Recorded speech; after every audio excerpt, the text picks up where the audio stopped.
Vladimir Poutine et Joe Biden ont prononcé deux discours diamétralement opposés ce mardi, 3 jours avant le premier anniversaire du début de l'invasion russe de l'Ukraine. Visite ce mardi de la première ministre italienne à Kiev pour afficher le soutien de Rome à l'Ukraine. Près d'un an après le début de la guerre, comment se passe l'intégration des Ukrainiens en République tchèque? Ils sont plus de 400 000 à avoir trouvé refuge dans le pays. Les secouristes s'activent pour retrouver des survivants au séisme de lundi. Dans les camps de déplacés, les craintes de propagation d'infections se multiplient. Vladimir Poutine, Joe Biden, diamétralement opposés sur la guerre en Ukraine.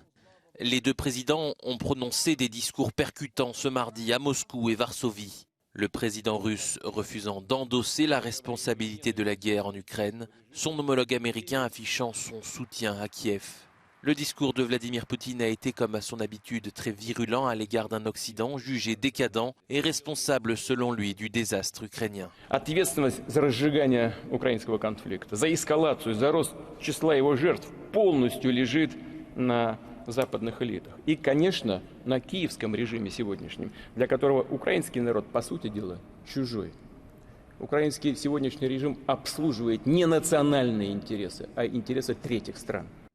Vladimir Poutine a ensuite annoncé suspendre la participation de la Russie au traité New Start, accord bilatéral signé avec Washington sur le désarmement nucléaire. Joe Biden, pour sa part, a déclaré que la Russie ne gagnerait jamais la guerre en Ukraine, assurant Kiev et ses alliés du soutien américain.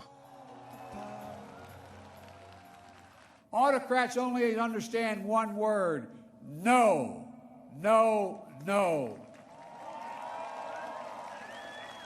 No, you will not take my country. No, you will not take my freedom. No, you will not take my future. Brutality will never grind down the will of the free. And Ukraine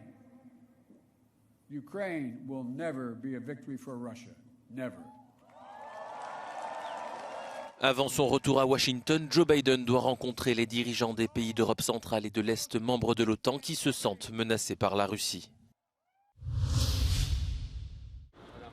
La première ministre italienne Giorgia Meloni était à Kiev mardi pour afficher la solidarité de son pays avec l'Ukraine. Avec un message faisant écho à celui de Joe Biden, le soutien de Rome ne faiblira pas, a-t-elle déclaré, alors que certains membres de sa coalition ont pu avoir par le passé des positions ambiguës sur la Russie. L'Italie a promis de fournir à l'Ukraine des systèmes de défense antiaérienne en coopération avec la France et envisage de nouvelles livraisons d'armes, alors que le pays fait toujours face aux bombardements russes, comme le montrent ces images de Kherson dans le sud, frappé le jour même, faisant 6 morts. Le président ukrainien Volodymyr Zelensky a affirmé dans son message quotidien mardi soir que cette attaque était le véritable message porté par la Russie au monde. À Kharkiv, deuxième ville du pays, des experts en déminage sont chargés depuis plusieurs mois de nettoyer les sols en enlevant les restes de missiles russes.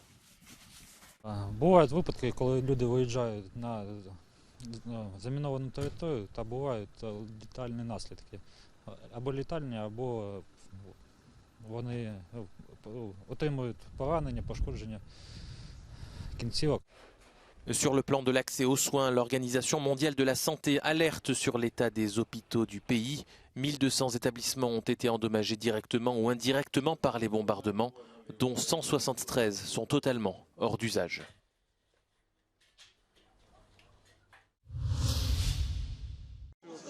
Depuis l'invasion de l'Ukraine par l'armée russe en février dernier, plus de 460 000 Ukrainiens ont trouvé refuge en République tchèque. La plupart sont des femmes et des enfants en bas âge qui ont besoin d'être pris en charge. Aujourd'hui, ils sont environ 300 000 à être aidés par les Tchèques. La majorité des réfugiés vivent encore dans des foyers ou des résidences universitaires, comme ici au campus de l'université Charles de Prague. Ces femmes partagent des chambres de 2 ou 3 personnes et utilisent des cuisines et des installations communes. Lyudmila Poreska est une enseignante qui vient de Kharkiv. Elle vit ici avec sa fille Yulia. Вот мое место, вот ее место. В принципе, все для жизни у нас есть. Lyudmila s'occupe des enfants âgés de 3 à 12 ans après leur sortie de l'école tchèque. У нас есть учебники на украинском языке. Мы можем помочь деткам, которые нуждаются, потому что многие сейчас в онлайн-школах Украины еще учатся. L'objectif est que les enfants conservent leur langue maternelle et leur culture tout en s'intégrant à la société tchèque. Как бы немного отстраняешься от той жизни, которая в Украине, но вот эти вот все события, они напоминают о себе. И тогда ты понимаешь еще больше, что ты счастлив, и мы рады, что мы сейчас на данный момент здесь. Les employés de cette ONG qui travaillent avec les réfugiés constatent également les difficultés qu'ils rencontrent loin de leur pays. Studie ukazují, že asi 45% dospělých má projevy přímo depresí, středně těžkých nebo i těžkých depresí. Parmi les réfugiés, certains vivent dans des familles tchèques comme Natalia et ses fils Maxime et Nazar qui viennent de recevoir leur bulletin. Leur intégration se passe bien parce qu'ils aiment tous les deux aller à l'école et apprennent bien la langue. Not quite big place, but cozy, warm, and quite practical for us. For some time, it's quite good. So we feel comfortable here. And that's the main thing. To mám rád třeba zahrát fotbalek s mýma kamarádama nebo zahrát se Lego nebo kartičky. Uděláme večeře, půjdeme si do sprchy, vyčistit zuby a půjdeme spát. Anna aide les réfugiés ukrainiens depuis le début de la guerre. Elle a offert à Natalia un endroit où vivre et depuis, elles se sont liées d'amitié. I'm very thankful to the Ukrainians that they really opened up our hearts, made us be the best versions of ourselves by being accommodating and helpful. This is the first wave of refugees that the Czech society really helped. Dans quelques jours, l'Ukraine commémorera le premier anniversaire de l'invasion de son territoire par la Russie. Mais ce conflit se mène également dans le cyberespace. En un an, Kiev a enregistré plus de 2000 cyberattaques. Mais selon les experts américains et britanniques, les premiers succès des offensives des hackers russes ont vite perdu en portée et en efficacité. I think one of the things that it has demonstrated is that when you have a coalition, a group of not only state and non-governmental actors, but also the commercial sector, really trying to come together and provide defense in depth. This war has really shown that there's a lot of power in that kind of coalition. Selon Kyiv, Moscou associe presque toutes ses opérations sur le champ de bataille à des cyberattaques. Les attaques de missiles sur les infrastructures sont systématiquement accompagnées d'attaques de hackers. Mais la cyberguerre ne change pas la donne pour autant. Despite talking about it for 30 years, this is the first time we've been able to see in real time like how cyber contributes to an overall military campaign. Yes, it can be useful under certain circumstances, but it's not going to win you a war. Mais cette guerre n'est pas seulement militaire, c'est aussi une bataille pour l'opinion publique. La volonté de soutenir l'Ukraine en dépend et pour le moment, les usines à trolls russes n'ont pas réussi à faire changer d'avis les alliés de Kiev. Technology is very expensive, but brutality is very cheap. This war in particular, I think, has reminded us of the central role of humans and the human aspect of warfare. Une nouvelle arme que Kiev développe aussi de son côté. Dans le sud de la Turquie, les secouristes ont repris leurs recherches dans les décombres après le tremblement de terre qui a provoqué l'effondrement de nombreuses constructions ce lundi. Déjà fragilisés par les précédents séismes, les bâtiments encore debout n'ont pas résisté à cette nouvelle réplique, comme ici, la résidence étudiante de la faculté d'architecture de l'université Mustafa Kemal de la province de Hatay. Seul l'escalier de secours est resté debout.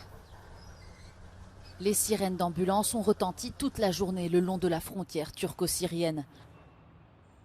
Ce nouveau séisme de magnitude 6,4 a déjà fait 8 morts et déclenché la panique parmi les rescapés. Déjà privé de plusieurs services, l'hôpital local a dû ouvrir un campement près de ses locaux pour faire face à l'afflux de nouveaux blessés. De nombreuses opérations se font désormais sous ces tentes. Dans les camps de déplacés, les installations sanitaires sont rudimentaires et l'hygiène laisse à désirer. Les secouristes s'inquiètent aussi de la propagation d'infections et du retour de maladies disparues comme le choléra ou l'hépatite A, en particulier chez les enfants.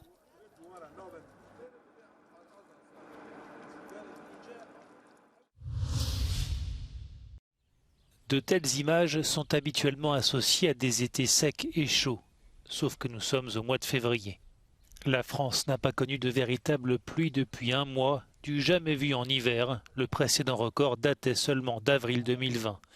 En Italie également, le Pô et le lac de Garde sont confrontés à des niveaux d'eau équivalents à ceux enregistrés durant l'été. Conséquence de ce temps sec, de nombreuses cultures sont menacées. What is unusual actually is the recurrence of these events, because we experienced, as you know, a severe to extreme drought already a year ago, and another one in 2018. And what is really unprecedented is indeed this recurrence pattern. Les prochaines semaines seront cruciales. Dans le nord de l'Italie, une grande partie de la production de riz avait été décimée l'été dernier par la sécheresse. Des mesures sont prises pour sauver les cultures. In the rice sector, they are testing now new innovative agro-management strategies to basically use water in a complete different way and avoid having these peaks during a period where also other sectors need water. So adaptation is really crucial. Les tempêtes et inondations que l'Europe a également connues ces derniers mois n'ont pas permis de remplir suffisamment les nappes phréatiques.